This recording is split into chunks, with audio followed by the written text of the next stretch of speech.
Move over man cave. Make room for the she shed. It turns out women really do want a room of their own, and marketers and retailers are all too ready to sell it to them.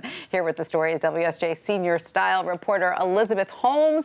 Hi, Elizabeth. Great to see you. Hi, Tanya. I have to say, I recently became aware of this phrase, the she shed, by watching a commercial that was aimed at beer drinking men. It was very funny. Yes. And I thought, wow, that's something that could catch on. And sure enough, it already had. It has, yes. And it's the women's response to the man cave, right? Man cave's got so much attention. Guys would go in the basement and drink beer and watch the game kind of thing. And women were like, hey, wait a minute, I need a space. But the interesting thing, a lot of busy moms realize they need to leave the house. So when I first heard about this, I was like, oh, a she shed, like a corner of your house? No, it's actually a shed. Outside of the house. You walk across the yard because you need to go away to get away. I'd put a moat around it if I could, right? Exactly. So when did this she shed sort of idea first pop up? Well, so it's cropped up a couple of years ago, and it is it's largely happening in places where people have yards, right? Because you need a spot to put the shed.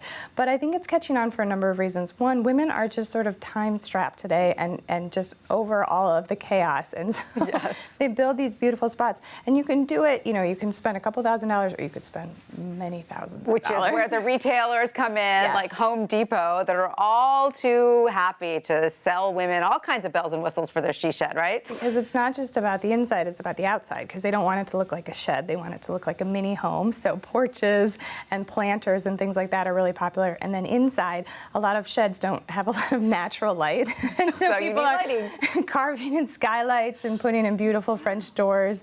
And they create these spaces that are kind of an oasis, right, from everyday life. And you spoke to a lot of women who've done this, right? And some have spent quite a lot of money on their she sheds. Yes. One woman I talked to who lives outside of Iowa, lives outside of Des Moines in Iowa, she spent 6 years and north of $80,000, $80,000.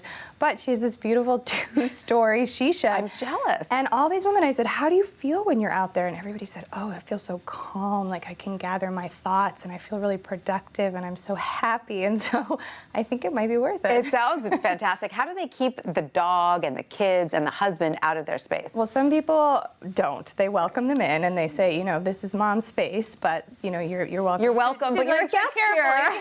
Exactly. And then other women sort of have a very strict, like, this is my space, please go away. Because I want to go out there and I don't have to worry about chores, unloading the dishwasher, that sort of thing. I just want to relax. Oh my gosh, it sounds so luxurious. Of course, like you said, this is more of a suburban phenomenon. I don't know too many people in New York City who have an extra room, much less a shed. Yes. But you can dream, right? What would you do with an extra room? I think I would have a craft room. I think I would take all my wrapping paper and markers and all that fun stuff that sort of is like shoved in a corner of a closet and just have a beautiful crafting she shed. Oh my gosh, it really makes you dream. It's like enough to make you want to move to the suburbs. Yes. Exactly. Elizabeth, thank you so much for that. Okay.